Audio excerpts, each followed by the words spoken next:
Hi, I'm Marielle. I used to think family meant protection, meant safety. But when I told my mom that my stepdad had broken my arm to keep me quiet, she looked me straight in the eye and said, "You probably deserved it." They said I slipped. They said I was unstable.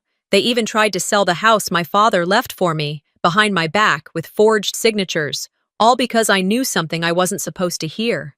They erased my name from family photos, birthday cakes, and almost from the will that was mine. I was the quiet one, the obedient one. But now, I'm the one holding the keys. What would you do if your own family tried to write you out of your life? I remember that afternoon as clearly as if it happened yesterday.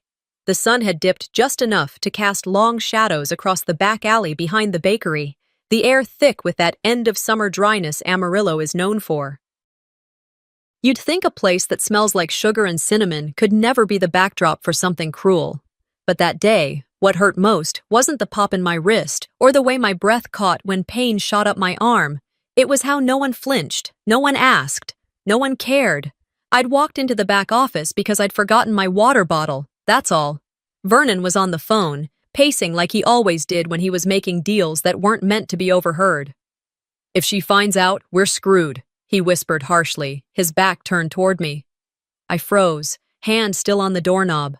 Something told me to back away, but before I could, he turned. His face shifted the moment our eyes met. His voice dropped, cold and deliberate. "How long were you standing there?" "I just came in for—" He didn't let me finish. In 2 quick steps, he was in front of me. His hand gripped my wrist, tight. Then came the twist. A sharp, purposeful motion. I heard it before I felt it. The crack. Like the snap of a dry twig, loud in the silence between us. My knees buckled, but I didn't scream. I think that's what made it worse. I swallowed the pain, just like I had everything else since he moved in. Vernon leaned in, close enough that I could smell the bitter coffee on his breath. "Say a word about this," he hissed, "and I'll make sure you're out on the street with nothing. You hear me?" I nodded. I didn't trust my mouth not to betray the tears burning in my throat. He let go. I cradled my arm, backing away like some wounded animal, and just like that, he turned back to his desk, like nothing happened. By evening, I was at the bakery. Ramona didn't ask why I was holding my arm awkwardly, why I wasn't lifting trays with both hands. She glanced at me once and said, "Get the front window cleaned before the rush tomorrow, and don't forget to sweep under the display case." That was it. I wrapped my arm in a makeshift bandage using a dish towel and a rubber band. It was clumsy, barely held together, but I couldn't go to urgent care. We didn't have insurance, and I didn't have permission to leave. That was Vernon's favorite game, control through invisibility. Keep me small, keep me scared, keep me useful. The next morning, I was back on my knees scrubbing dried frosting off the tiled floor. Every time I reached forward, the pain throbbed like a reminder of what I knew and what I couldn't say. The customers were the usual crowd, old-timers talking politics, tired moms with strollers, teenage couples trying to act grown. Nobody looked at me, or if they did, they looked away fast. That's what people do when they sense something ugly happening. They pretend they didn't see it.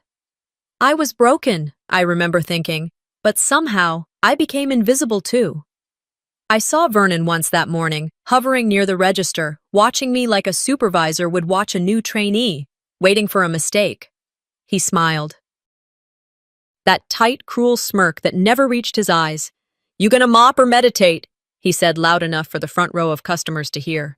A few people chuckled. I didn't. I kept scrubbing. By noon, the bakery was full. The bell over the door wouldn't stop ringing, and every time I walked past the counter, someone seemed to whisper, "Is she okay?" But no one ever asked me directly. That's the trick. As long as you don't say it out loud, it doesn't become real. A man with a thick mustache leaned over the pastry case, pointed at me, and asked, "Did she fall off a horse or what?" Vernon didn't skip a beat. "She's just clumsy," he said. "You know how girls get when they're trying to do too much." The man laughed. Vernon laughed. I wiped down the table next to them with my good hand and held my breath. That laugh, that's what stayed with me. It wasn't loud, it wasn't dramatic, but it was sharp, like a paper cut on pride. Quiet enough to fly under the radar, deep enough to bleed every time I remembered it. Later that afternoon, I had to run to the back office for more napkins. Vernon wasn't in there, but the drawer to his desk was slightly open. I reached in for the stack and paused when I saw the file. It had my name on it, except it didn't. It was spelled wrong. Marielle. A tiny mistake, but it stopped me cold. Why would there be a file on me? What was in it? I pulled it halfway out, enough to see a form. Bank something. But Vernon's voice from the hallway made me shove it back in and slam the drawer shut. I didn't know what I was looking at, but my stomach churned. He was hiding something. And deep down, I knew this broken arm was just the beginning. Whatever he didn't want me to hear that day, it had value. Real value. That's why he'd risk everything to shut me up. I told myself I'd remember. I wouldn't be like them, the people who flinched and forgot. I wouldn't let this be just another ugly thing that faded away. They were counting on me to disappear. I was going to do the opposite. I didn't walk home that night. I dragged myself. My wrist was throbbing, my entire arm pulsing in rhythm with my heartbeat, like it was reminding me of every second I chose to stay silent. I could have stopped at the clinic. I could have called someone, anyone. But the one person I kept circling back to in my head was my mother. Ramona. I didn't want justice. I didn't want revenge. I just wanted her to look me in the eye and say, I believe you. When I finally made it to the front porch, it was nearly dark. The streetlights hummed, bugs tapping against their glow like they were trying to get out of the evening air. My hand hesitated at the doorknob. The kitchen window glowed with warm light. She was home. I pushed open the door and stepped inside. The smell of baked chicken and buttered corn filled the air. She didn't turn around. Mom? I said softly, closing the door behind me. Still nothing. I walked in further, my steps uneven, cautious. She was standing at the stove, stirring gravy like it was the only thing keeping her grounded.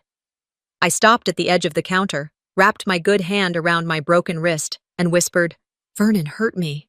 The ladle clinked against the side of the saucepan. She didn't flinch, didn't gasp, just stood there, spoon midair, eyes fixed on the bubbling surface. Excuse me? She asked, but not like she didn't hear me, more like she was buying time. I repeated it, slower, clearer. Vernon hurt me. She turned the burner off and finally faced me. Her eyes scanned my face, then my arm. Her jaw tightened. And then, in a voice low and dismissive, she said, You're always looking for drama. Maybe you deserved it. I didn't speak. I couldn't. The floor beneath me shifted, like something cracked even deeper than the bone in my wrist. I started, but the words felt foreign. You come in here, she snapped, with your sad little eyes and that tone, always wanting someone to pity you. I am tired, Marie-Lee. Tired of the mess you bring into this house. I felt heat rise in my throat, not from anger, yet, but from disbelief. He broke my arm, Mom, because I overheard him saying something about money, about hiding something. She stepped closer. You don't know what you heard. And if you did, maybe you shouldn't have been snooping where you didn't belong. I didn't belong? My voice cracked. You think I wanted to hear him talk about stealing? About making sure I stayed quiet? You think I tripped over myself for fun? I think, she said coldly, you're embarrassing yourself, and this family. Something inside me rose then, something raw. I'm not the one who should be embarrassed. He is. And just like that, she slapped me. It wasn't hard, but it wasn't soft either. It landed square on my cheek, and it didn't just sting, it branded. I staggered back, stunned. Until you learn to behave like someone who lives in this house, she said with venom, you don't belong here. Vernon walked in just then, wiping his hands on a rag. What's going on? He asked, like he'd just stepped in from saving the world. She's accusing you, Ramona said, her voice shaking, not with fear, but control. Of hurting her. He looked at me, then at her, then gave the most Oscar-worthy performance of his life. Ramona, you know that's not true. She's been acting strange for weeks. We should get her help, maybe someone to talk to. She doesn't want help, Ramona spat. She wants a stage. My mouth went dry. So that's it? You believe him over me? Ramona crossed her arms. Until you're ready to stop making scenes, I think it's best you leave. I remember laughing. It wasn't loud, it was bitter, like something sour that slipped out. You want me gone? She didn't say it again. I walked to my room, grabbed a plastic grocery bag, shoved in what I could, 2 shirts, my wallet, a phone charger, a book of poetry I couldn't bear to leave. My hand throbbed so badly, I almost passed out twice. No one stopped me. At the front door, I turned once more. She was already back at the stove. By the time I stepped off that porch, the ache in my chest had replaced the pain in my arm. I stayed with Jenna, an old friend from high school, for 3 nights. She didn't ask too many questions, and I didn't give too many answers. She offered me a spare futon and coffee in the mornings. It was enough. Vernon, however, wasn't done. By the second day, people started whispering. She's unstable, I overheard one woman say at the grocery store. He said she's been having episodes. At the bakery, a regular posted on Facebook, hope that girl gets the help she needs. You can't just go around accusing people of stuff. When Jenna confronted someone at the salon, they said, she slipped on the bakery floor. That's what I heard. These young ones, always clumsy. I felt myself slowly disappear again. But this time, it was different. It wasn't invisibility. It was erasure. To keep my mind straight, I started writing things down. Not just what happened, how it felt. The way Vernon smirked when he passed me at work. The way Mom didn't even blink when she saw me packing. I needed to hold on to the facts before they got rewritten by someone else's version of events. One night, while Jenna was out, I sat by her window and flipped through an old notebook. Inside was a story my dad had once helped me write when I was 12. It was terrible, but he'd written something in the margins. No matter how small your truth is, it's still yours. Don't let the world edit it. That sentence kept me steady. I wasn't going to let them edit me out of my own story. On the 4th morning, I passed by the bakery. I didn't mean to stop. I just wanted to see if it still looked the same. It did. Through the window, I saw Vernon behind the counter, smiling like the devil in an apron. A woman was laughing at something he said. And then, Ramona. She came out with a tray of cupcakes, placed them delicately in the display case. She looked up and saw me. Our eyes met. She didn't flinch, didn't nod, didn't wave. She looked away. As if I had never existed. I clenched my cast against my chest, not to protect the wound, but to remind myself it was real. I turned and walked away. The walk from the bakery to the library wasn't far, but it felt like crossing into another world. I didn't bother checking the time. I just walked until my body stopped moving and my feet led me to the only place in Amarillo that still felt untouched by all the things I was trying to outrun. It was nearly dusk when I stepped inside.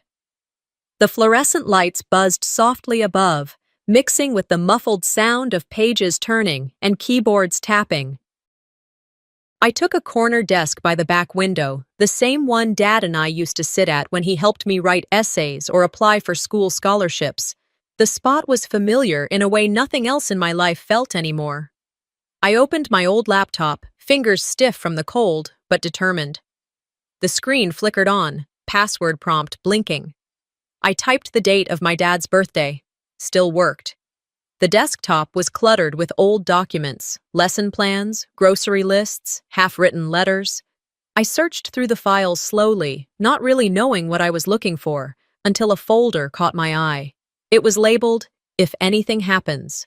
I hesitated. My chest tightened. For a moment, I didn't want to open it.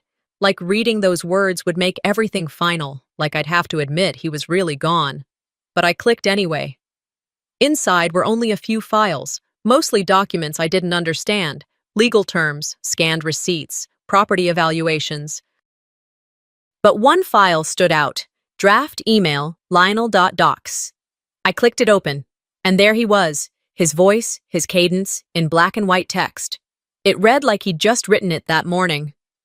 Lionel, if you're reading this, it means I didn't have the time to say these things face to face. Ramona's worried sick, and I can feel it in my chest more each week. I'm making peace with the idea that I won't see Marielle graduate, that I won't get to walk her down the aisle or watch her throw her first burnt Thanksgiving turkey in frustration. But I know what kind of man Vernon is. I've seen enough, and if something happens to me, I need you to protect what I've set aside for her. The scholarship account, the house title transfer, everything. Don't trust anyone else to handle it, not even Ramona. She'll mean well, but if she gets scared, she'll fold. Only give Marielle what's hers when you know she's standing on her own 2 feet and ready to fight for it. She's strong. Too strong to disappear. Love, Elias. I didn't cry right away. At first, I just sat there, stunned, staring at the screen while my pulse roared in my ears. Then my breath started shaking, and the tears came like a leak in the dam I didn't realize I'd been holding shut for years. He knew. Before I even knew what Vernon was capable of, Dad had already seen it. He'd tried to protect me the only way he could, by writing the future in a file folder, trusting that someone would hand it to me when I needed it most. I pulled out a USB drive from my backpack and saved the draft. Then I saved it again. Then I emailed it to myself. I was terrified it would vanish. Just like him. After packing up my things and thanking the sleepy librarian on my way out, I walked the 3 blocks to Jenna's house without hearing a single sound around me. The world had blurred. Everything I thought I'd lost, it wasn't lost, it was hidden. On purpose.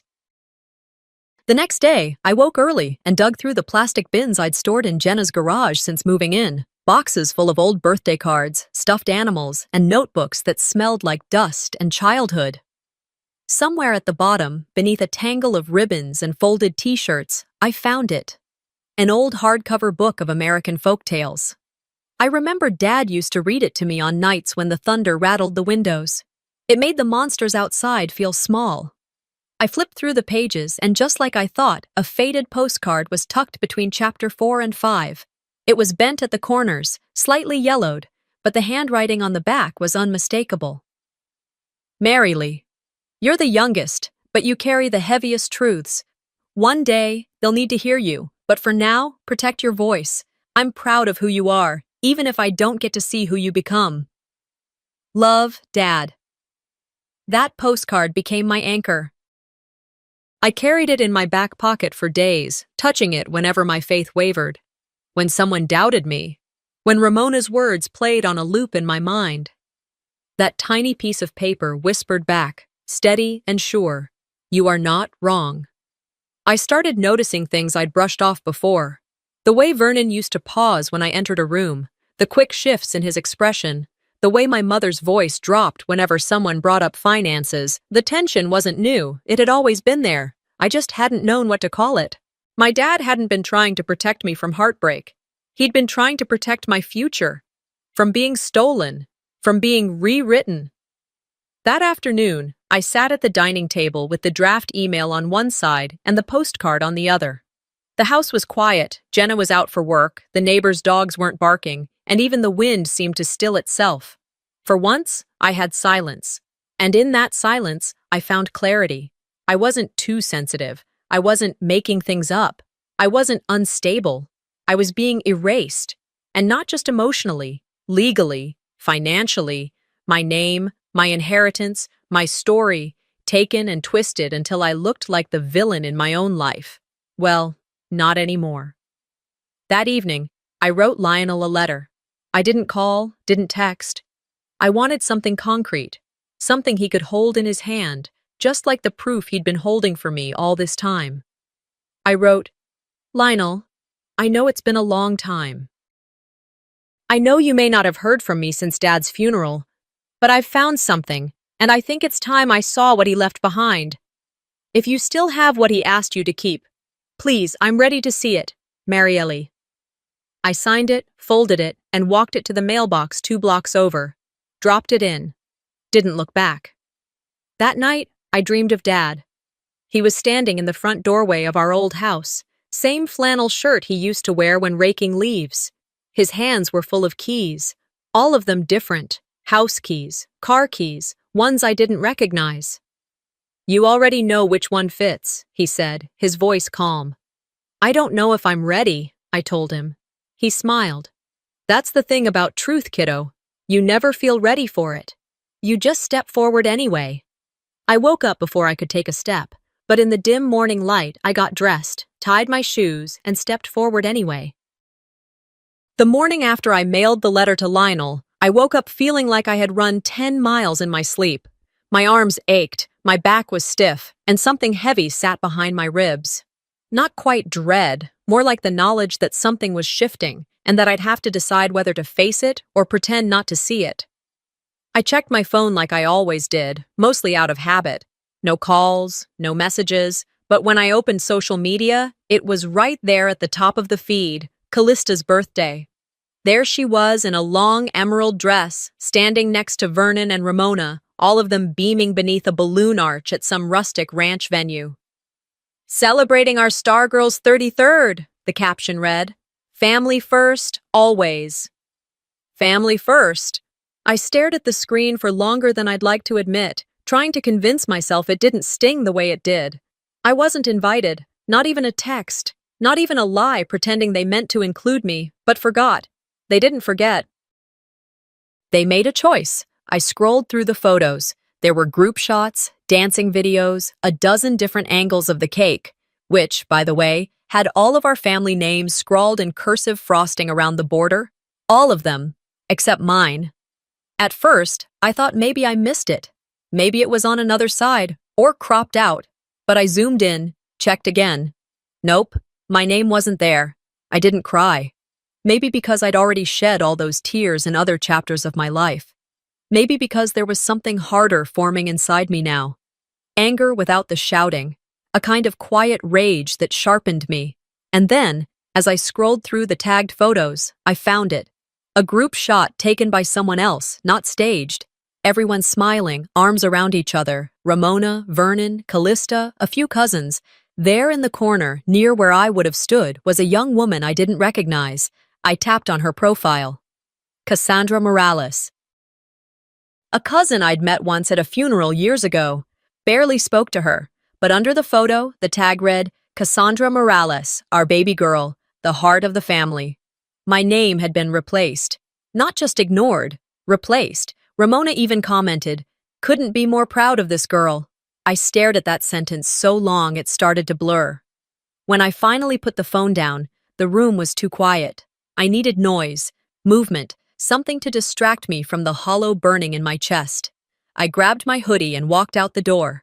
There was only one place that made sense to go. I walked the 15 blocks to our old house, the one where I grew up, the one my dad helped build a porch on with his own hands, the one where I lost my voice before I even knew I had one. No one was home, or if they were, they didn't open the door. I didn't knock. I just walked around back to the yard. The swing was gone. The tree Dad had planted for me when I was 5, the one that bloomed yellow flowers in the spring and dropped confetti leaves in October, had been chopped down. The stump was still there, jagged and raw, like it had been cut in a rush. I stood in its place, remembering the afternoon he built that swing. The way Callista rolled her eyes and said, "Why does she get a tree?" And how Dad replied without hesitation, "Because she listens." I'd sit there for hours as a kid, telling the wind everything I didn't know how to say out loud. Now it was just grass and dirt. And silence. It didn't matter how many emails I found, how many postcards he left behind. My father's presence had been scrubbed from this place. Like mine. Like we were both just phases the family had grown out of. Later that week, I ran into Callista at the farmer's market downtown. She was dressed to impress, as usual. Heels that clicked too loud for pavement, and sunglasses too big for a cloudy day. I hadn't planned on saying anything. Honestly, I'd intended to keep walking, but she saw me first. "Marielle," she said flatly. I nodded. "Callista." We stood like that for a beat too long. "How have you been?" she asked, voice polite, distant, the tone people use when they don't want a real answer. "Fine," I replied. "You looked happy at your party." Her lips twitched. "It was nice. Family's everything, you know." "Yeah," I said. "So I heard." She exhaled through her nose, shifting her weight. "Look, I don't want this to get weird. Mom's been through a lot." "Has she?" I asked, tilting my head. "Because so have I. You just never bothered to ask." Callista pursed her lips. "Please don't make this harder on her." I let out a short laugh, bitter as black coffee. "Me? I'm the problem?" "You were always too much," she said. "Too intense. Too sensitive. Always needing something. I blinked. Needing something like honesty? A sense of safety? She looked away. I have to go. And just like that, she disappeared into the crowd, leaving me holding a basket of vegetables and a dozen things I wanted to say but didn't. That night, I sat on the edge of Jenna's guest bed, scrolling through my emails again, looking for distraction. That's when I saw it. A text from an unknown number. He's meeting with a real estate agent tomorrow. It's about the house. I stared at the message. No name, no punctuation. But I knew who it was from. Lionel. My hands tightened around the phone. I stood, the floor cool against my bare feet. This wasn't just about being left off a cake. It wasn't about birthday parties or swing sets. They weren't just trying to forget me. They were trying to erase me, legally, financially, permanently. And if that was their plan, they were about to find out that I wasn't going anywhere. The next morning, I was already sitting outside the legal clinic by 8:15 a.m., coffee in hand, the file folder with my name on it pressed tightly to my chest. Amarillo's air was dry, hot even in the morning, and I could feel the back of my neck damp under my hoodie. Inside, the receptionist gave me a clipboard and a tight smile, the kind that said, "We're doing what we can with what we've got." I filled out the form slowly, answering every line as if it were a court declaration, not just intake. The volunteer legal assistant who met with me couldn't have been more than 25. She introduced herself as Jasmine, and she listened with brows furrowed as I laid it all out. I told her about the arm, about Vernon's threats, about the strange folder with the wrong spelling of my name, and finally, about the scholarship fund. "I think it's been tampered with," I said quietly. "Or stolen." She nodded, pulled her laptop around, and tapped a few keys. "Do you know which institution it was managed through?" I gave her the name of the credit union and sat back as she searched. Her eyes narrowed a few seconds later. "There's a scholarship fund listed, but it's not under your name anymore. It's under Vernon's." My stomach twisted. She clicked again. 4 years ago, a notarized amendment was filed. It appears the fund was reclassified as a family operating reserve. The new beneficiary listed was himself. Was there authorization from me? I asked, already knowing the answer. "No," she said, "but there's a signature, and it looks scanned in." "Not hand-signed. There's also no verification trail." I stared at her screen like it was a brick wall, one more place where my name had been removed, edited out like an ink blot someone wanted to pretend never existed. "Do you think it's forgery?" She looked at me gently. "If it was signed without your consent, it's not just forgery, it's fraud." That word stuck in my mind as I left the building. Fraud. Not a misunderstanding, not a family dispute. A crime.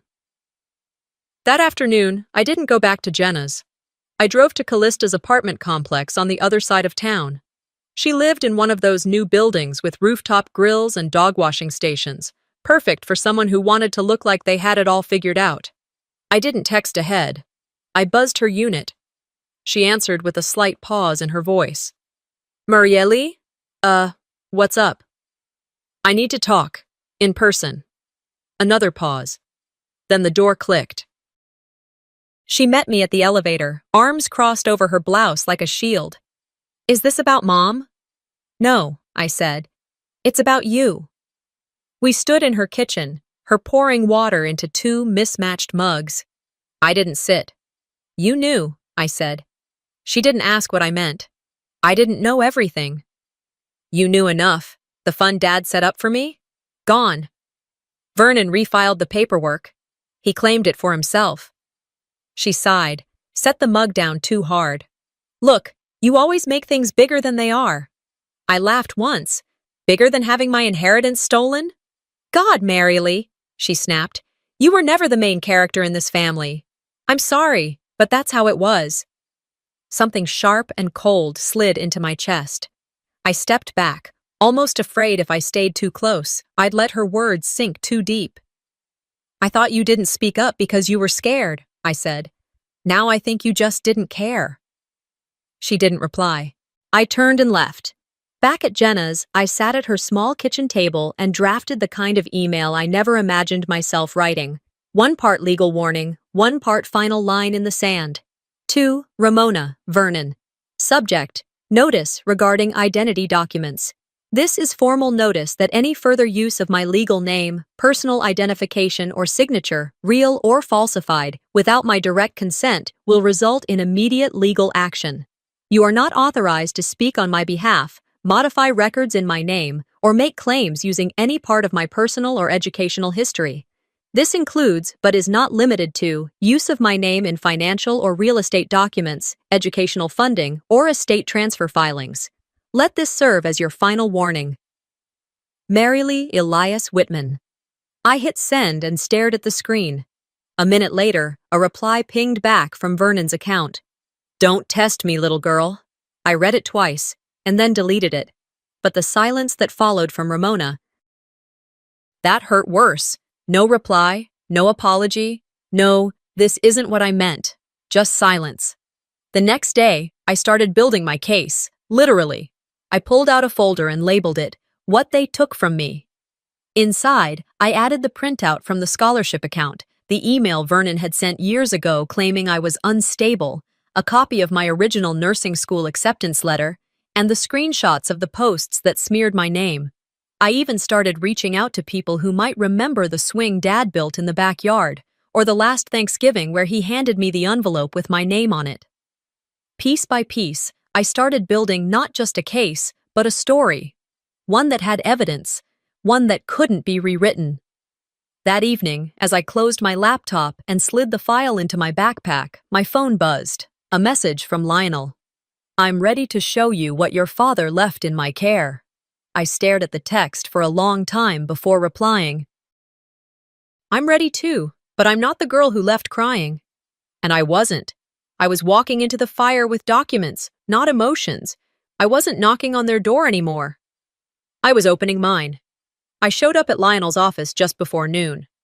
The place was tucked between a dry cleaner and a tax prep shop on 9th Street. No sign on the door, just a faded placard that said, Private Practice. Inside, it smelled like old carpet and lemon-scented wipes, and there were 2 chairs in the waiting room, both unoccupied. He waved me in without standing up. I figured you'd come soon, he said, sliding a manila envelope across the desk toward me. He told me you would. He meant my father. I didn't sit right away. I stared at the envelope. It wasn't large. It didn't glow. There was no dramatic seal or heavy stamp on it, just a name scribbled in pen. Marylee, when you're ready. I sat, slowly. My fingers hovered for a second before I reached for it. There's also a USB inside, Lionel said. Oh, and a notarized copy of the original will, plus a few things I've never looked at. Elias made me promise. When I finally opened the flap, the first thing I saw was a folded letter and a flash drive tucked into a small plastic sleeve. I opened the letter first. My father's handwriting, curved, exact, unmistakable. Baby girl, if this letter's in your hands, then I'm not around to walk you through what's coming. That breaks me, but I want you to remember this. People will try to shrink you. They'll twist your words, shift your story, and smile while they do it. That's what power does when it's in the wrong hands. This file has everything I set aside for you, my wishes, my warnings, and the proof that what's yours should stay yours. Trust yourself more than you trust their explanations. And when the time comes, don't whisper. Speak, even if your voice shakes. I love you forever, Dad. I must have sat there in silence for 10 minutes before I looked up again. Lionel was patient. There's more. The next hour was a blur of details I barely understood. The original will, which listed me as the sole recipient of my father's scholarship trust and half ownership of the house. Audio files where he recorded explanations, one dated just a week before his last hospital stay. Documents showing Vernon had no legal authority to amend anything without my knowledge. And still, he had everything Vernon had claimed, every time he told others I was just dramatic or unstable, had been built on a lie, a carefully constructed one. And now I had it all, in writing, in voice, in signatures. After I left Lionel's office, I drove straight to the credit union. It was a short, quiet ride, my hands clenched on the wheel, thoughts racing faster than the car. I parked, walked in, and requested a credit report. That's when I learned about the loan. $30,000, filed 3 years ago under my full name, using my social security number, and tied to the bakery's business license. I was listed as a silent investor. The employee assisting me, a young man with a polite tone and tired eyes, clicked through the records while I stood frozen on the inside. Is there a chance, I asked carefully, that this was filed without my consent? He looked at me with caution. It would require signature verification. If you didn't sign, that's identity misuse. Not just misuse, I said, my voice tightening. It's theft. He printed the documents for me and offered a quiet, "Good luck," before I left. I didn't go home after that. I went to Jess's. Jess was my best friend from childhood, the kind who knew my favorite sandwich and my worst memory. When I knocked, she opened the door wearing sweatpants and a messy bun, the smell of cinnamon rolls trailing out behind her. "Jess," I said, holding out the paperwork. She didn't even ask what it was. She stepped aside to let me in. I told her everything. She sat there quietly while I talked. About Vernon, the forged loan, the real will. About Ramona's silence and Callista's cruelty. About Lionel's envelope and my father's voice echoing from a flash drive. "I asked about you at the bakery," she said finally. "That week you vanished. I asked Vernon if you were okay." "And?" I asked. "He told me you had episodes, that you were being watched for psychiatric treatment, said you'd been violent. When I pushed back, he told me not to come back to the shop, said I was enabling." I swallowed the burn in my throat. "They fired you." She nodded. "They didn't call it that. They just erased me from the schedule." "I'm sorry." She shook her head. "Don't be. I should have done more. I should have screamed louder." "You were the only one who said anything," I whispered. Jess reached over and squeezed my hand. "So what are you gonna do now?" I pulled the folder from my bag and laid it across her table. "I'm filing." The next morning, I met with a pro bono attorney named Nancy in a modest office near the courthouse. She wore sensible shoes and had eyes that looked like they'd seen every kind of human betrayal. She didn't flinch at my story, just nodded, asked precise questions, and took diligent notes. By the end of the meeting, we had 3 complaints ready to go. Fraud, identity theft, emotional abuse. Nancy asked if I wanted her to keep things quiet, work under the radar until the case developed. "No," I said. "I want them to see it coming." That evening, I walked home, feeling something I hadn't felt in a long time. Conviction. I wasn't hoping to be rescued. I wasn't holding out for Ramona to come around or Callista to remember I existed. I was building the wall myself. I arrived back at Jenna's a little after 8. The porch light was on, the air still thick with Texas heat. I unlocked the door and kicked off my shoes, set my bag down, walked to the kitchen for a glass of water. And then I heard it. The sharp pop of glass breaking. I froze, rushed to the front room. There on the floor lay a shattered brick, pieces scattered across the hardwood. Next to it, a piece of paper folded and taped to the side. I picked it up carefully, blood running from where my palm grazed the shards. The note read, "You think you're smarter than us? Keep pushing." I stood there for a long moment, blood dripping slowly onto the floor, heart steady. Not racing, just aware. He thought he could scare me, but I wasn't scared. I was already armed with everything he feared. Paper, power, proof. The brick incident had left a mess of glass and a deeper crack I didn't show on my face. I wrapped my hand, cleaned up the pieces, and placed the note in a Ziploc bag as evidence. I didn't cry. I didn't scream. I turned off the porch light and went to bed with one thought playing over and over in my head. Let him come. I've got everything he fears, on record. The next morning, I met Lionel outside his office, still dressed in the same plain white shirt and old brown loafers he always wore. He looked like a man who'd kept secrets too long, not because he wanted to, but because he'd been asked to by someone he couldn't say no to. "I've got something to show you," he said, unlocking the back door of the office and motioning me in. He led me to a side room I hadn't seen before, just a desk, a metal cabinet, and an old desktop monitor that whirred when it turned on. "This," he said, sliding a USB into the port, is from the security cam I installed years ago when I was helping Elias with the bakery's lease paperwork. You remember the back alley, right? I nodded slowly, already knowing what I was about to see. Lionel double-clicked the file. The screen flickered, then displayed grainy footage from the alley behind the bakery, trash cans, faded signage. Then two figures came into view, one shorter, one taller. Me, him, no faces, but the audio was crystal clear. "You're hurting me," my voice whispered. "Stay quiet," Vernon snapped back, "or it'll be worse next time." The words hung in the small room like thick fog. I didn't breathe for at least a full minute. I watched myself flinch in the frame, watched Vernon's hand grab my arm, watched the shove that pushed me just out of view. I turned to Lionel. "This is it," I said. "This is what we lead with." He didn't argue.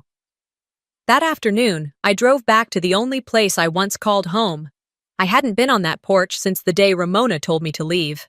I held a folder in one arm, the other hand trembling just slightly as I rang the bell. No one answered. I knocked again. Still nothing. Then I stepped back and looked up at the window above the porch. A curtain shifted. She saw me, and then she walked away. I stood there another minute, just long enough to let the moment scar. Then I turned, walked down the steps, and didn't look back. Back at Jenna's, I sat in the guest room with my laptop open and the video file loaded. I stared at the thumbnail for a long time. My finger hovered over the trackpad. Then I clicked upload. Caption. They said I was unstable. Watch this and decide for yourself. It was shared to every platform I had: Facebook, YouTube, Instagram, no filter, no fancy editing, just the truth. And the truth doesn't need polishing. By morning, the view count had already passed 30,000. By noon, I had more messages than I could read. Some from strangers saying they believed me. Some from people claiming I was trying to ruin a good man's reputation. And then, some from names I recognized, old classmates, former co-workers. A few even from other women who had once worked for Vernon. One message stood out. It read, "I worked the register at the bakery back in 2016. He skimmed from the cash drawer almost every other night. Told me it was adjusting for inventory errors. I didn't say anything. I was scared. But if you're standing, so will I." Her name was Lydia. I remembered her. She used to sneak me extra muffins when Vernon wasn't looking. We arranged a call that evening. She was nervous, voice low, but steady. I watched him pocket cash, fudge numbers, change hours on the clock-in sheets. He made you the scapegoat back then, too. Said you were the one messing up the reports. I closed my eyes. He made me sign statements, I said. And I didn't even know what I was signing. "I believe that," she replied. "I'm willing to write a statement now. Swear it under oath if I have to." I thanked her. Hung up. Filed her email into my folder. I wasn't alone anymore. The video continued to spread. It made local news. A reporter called me, asked for a statement. I declined to speak. Let the video speak instead. The bakery shut down for a day, then reopened with Vernon behind the counter like nothing happened. But the customers were fewer. The smiles were thinner. The whispers were louder. Then the final call came. From Nancy, my lawyer. "He just tried to put the house on the market," she said, voice clipped. "Today, filed the documents through an online realtor service. Illegally." My hand tightened around the phone. "Is that so?" "Yes." But he didn't count on one thing. I waited. "You have the original will," she said. "We've already filed for an injunction. You have a court date next week." I didn't speak. I didn't need to. For the first time in my life, someone else was saying the words for me. My name was back on the record, and this time, Vernon was the one whose version of the truth was falling apart. I didn't sleep the night before the hearing. I didn't try to. I spent hours combing through every document, highlighting my name where it had once been erased and restored. I played my father's recording again at least 3 times, not because I needed convincing, but because I needed to remember that he believed in me, long before anyone else did. The morning was sharp and dry. I wore black slacks, a button-up shirt I'd borrowed from Jenna, and a silver pendant my dad had given me on my 17th birthday. In the mirror, I looked nothing like the girl Vernon used to bark orders at in the bakery. I looked like someone who'd survived something and was about to win. Lionel met me outside the courthouse, briefcase in one hand, steady eyes behind those old glasses of his. "You ready?" "I've been ready," I said, and I was. The courtroom wasn't cold, as I expected. It was still, focused, the kind of stillness that makes you sit straighter, like the walls are holding their breath. Vernon walked in 5 minutes after us, slicked back hair, a pressed blazer that didn't fit quite right around the shoulders. Ramona followed behind, her eyes avoiding mine. Not a word, not a nod, just air. The judge entered, gavel tapped, and the proceedings began. Lionel started with the original will. "My client," he said, "was designated by her father as the rightful heir to the Whitman estate, including the scholarship trust and property located at 1129 Oakwood Lane." He handed over the document. Thick paper, clear ink, real. Then came the audio. My father's voice echoed through the speakers, steady, tired, but full of clarity. "My daughter Marielle is to inherit the house and scholarship account. No exceptions. If I'm gone, it's because I've been sick, not because I stopped loving her. Protect what belongs to her." You could have heard a pin drop in the room. Vernon shifted in his seat. Ramona clenched her purse like it might fly away. The judge raised an eyebrow. "This recording was made when?" 2 weeks before his passing, Your Honor," Lionel replied. "It was witnessed by the notary listed in our evidence file." Next, they called the realtor Vernon had worked with to try to sell the house. He looked uncomfortable. "I was shown documents," the man said, "but they didn't match public records. When I asked about the discrepancy, Mr. Vernon said the paperwork was in transition. I should have verified more thoroughly." The judge leaned forward. "It appears, Mr. Vernon, you've built a house of lies," she said flatly, "and you nearly sold it on stolen ground." Vernon tried to speak, some half-mumbled defense, but the court clerk motioned for silence. Then came the part I'd dreaded, the clip. The grainy security footage played on the courtroom monitor. You couldn't see faces, but the voices were unmistakable. "You're hurting me," my own voice whispered. "Stay quiet," Vernon snapped, "or it'll be worse next time." I didn't look at the screen. I turned instead, to Ramona. She didn't meet my eyes. She stared at her lap, her jaw clenched, her body frozen in that way people freeze when they can't deny what they just saw but won't dare speak it. The judge turned to her. "Mrs. Whitman, were you aware of this incident?" Ramona's lips parted, then shut again. Her head moved slightly side to side. I didn't see that footage before," she whispered. "But you knew something had happened," the judge pressed. Ramona said nothing. The judge gave a long exhale and wrote something in her notes. Then came the ruling. "Mr. Vernon Whitman, this court finds you guilty of fraud, identity theft, and attempted illegal property transfer. You are hereby ordered to pay restitution and are remanded into custody pending sentencing." Gasps whispered through the room. Vernon stood, attempted to speak again, but 2 officers approached, cuffed him, and led him away. Ramona didn't follow him. She didn't stand. She didn't move. As Vernon passed me, our eyes met. He didn't smirk this time. He didn't sneer. He just looked small. Reporters outside waited, cameras in hand, mics extended. Someone asked, "Do you have a statement?" I looked at them calmly. "I'm not here for revenge," I said. "I'm here to reclaim what's mine." That was all. The applause inside wasn't loud. It wasn't meant to be. Just a few soft claps, mostly from strangers, a quiet acknowledgement that something unjust had finally been made right. Outside, I walked down the courthouse steps with Lionel by my side. He didn't speak. He didn't need to. We stopped at the sidewalk where Ramona stood, arms folded tightly across her chest. Her heels wobbled slightly on the concrete. "I thought you'd destroy us," she said. I looked at her evenly. "I didn't have to. You did it for me." She started to cry then. Not dramatically. Just quietly, like the tears surprised her. I didn't stay to watch the rest.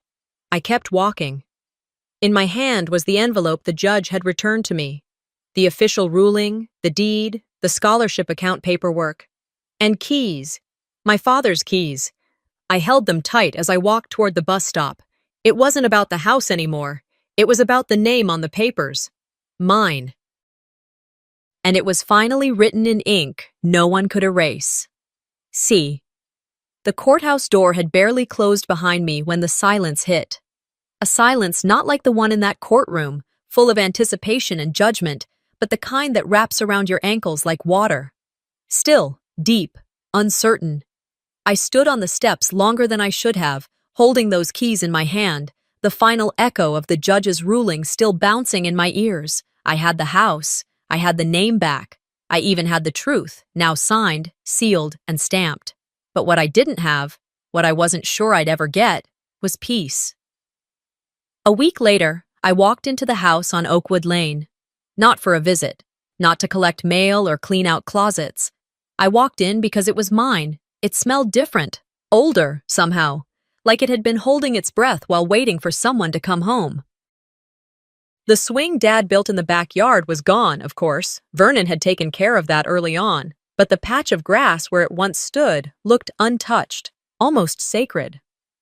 I walked room to room slowly, touching the light switches, opening the windows. Even the creaks in the floor sounded like old memories trying to speak again.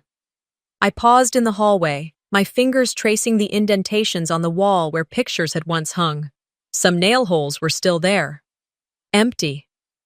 Then I reached for the doorknob to my childhood bedroom. It turned without resistance. No longer locked. That alone nearly undid me. Inside, it looked like someone had half tried to redecorate and then given up. The walls were painted a dull beige, but the outline of where my old bookshelf used to sit was still faintly visible. I left my bag on the floor and sat on the edge of the bed frame. No mattress, just wood slats and dust. I stayed there for a while, listening, letting the quiet tell me what it had held in while I was gone. That evening, as the sun began to drop, I found an envelope waiting for me in the mailbox. No return address. The handwriting, though, was hers. Ramona. I brought it inside, sat at the kitchen table, and opened it without ceremony. Marielle, it began. I don't know where to start. I don't expect this to fix anything. I just want to tell you I was scared. I was wrong. I see that now. I don't know why I let him come between us. I wish I could take it all back. I hope that one day you'll find it in your heart to forgive me, or at least understand that I didn't hate you. I just didn't know how to protect you. There was no signature, just the final line. I'm sorry. I didn't crumple it, didn't burn it or throw it away. I folded it neatly and tucked it into the top drawer beside the sink, but I didn't write back. Some wounds don't bleed, they calcify. They wrap around your memory like vines, squeezing certain things out and letting others cling tighter. Forgiveness isn't a gift you give someone else to ease their conscience. It's something you give yourself when you're ready to stop carrying the weight. And I wasn't ready, not yet. A few weeks passed. The town moved on like it always does. Some people smiled at me now with new eyes, like they'd always believed me, even when they didn't. Others avoided me in the grocery store, pretending not to notice. The bakery reopened under new ownership. The name changed. The window decals were fresh. But when I walked by, I could still feel the echo of who I used to be on the tiles inside. Jess opened her cafe not far from downtown. She called it Second Chances. I went every Sunday. I sat by the window, sipped coffee, and listened to the laughter of people who didn't know what had happened but somehow brought healing with them anyway. In time, the noise faded. Not gone, but farther away. One afternoon, I climbed up to the attic. The heat was thick, the dust heavy, but I felt drawn there. In the far corner, beneath a tarp, I found an old wooden chest. Inside were blankets, photo albums, a few VHS tapes from the 90s, and a folder. It was labeled, in my dad's handwriting, "To Marielle, when she's ready." My breath caught as I opened it. Inside were a few more documents, copies of letters he had sent to the scholarship board, journal entries from his final months, a drawing I had made as a kid that he'd dated and laminated, and a letter. This one wasn't typed. It was written with the kind of pen that bled slightly into the paper. Marily, I always knew you were the one who would outlast them all. Not because you were the loudest or the strongest, but because you see what others don't. You feel what others won't. That's not weakness. It's your superpower. The world may try to write you out, but I wrote you in. Forever. Love, Dad. I sat with that letter for a long time. Somewhere in the distance, a lawnmower buzzed. A bird chirped at the window. Life went on, and so did I. Later that evening, I sat on the porch, the same spot where Dad used to drink his coffee, where Vernon once barked orders, where Ramona had stood, arms crossed, daring me to leave. Now it was mine. I watched the sun graze the fence line and whispered to no one in particular, "You don't need everyone to believe you. You just need to stop disbelieving yourself." Healing didn't look like a celebration. It wasn't fireworks or champagne or grand reunions. It was sitting in a quiet house that used to hold my silence and knowing that I finally had a voice. Sometimes the deepest betrayal doesn't come from strangers. It comes from the people who were supposed to love us the most.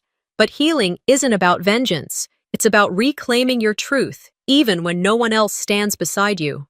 Have you ever had to choose peace over apology? Let us know in the comments. Your voice matters here. If this story moved you, don't forget to subscribe for more real-life tales of quiet strength, justice, and redemption.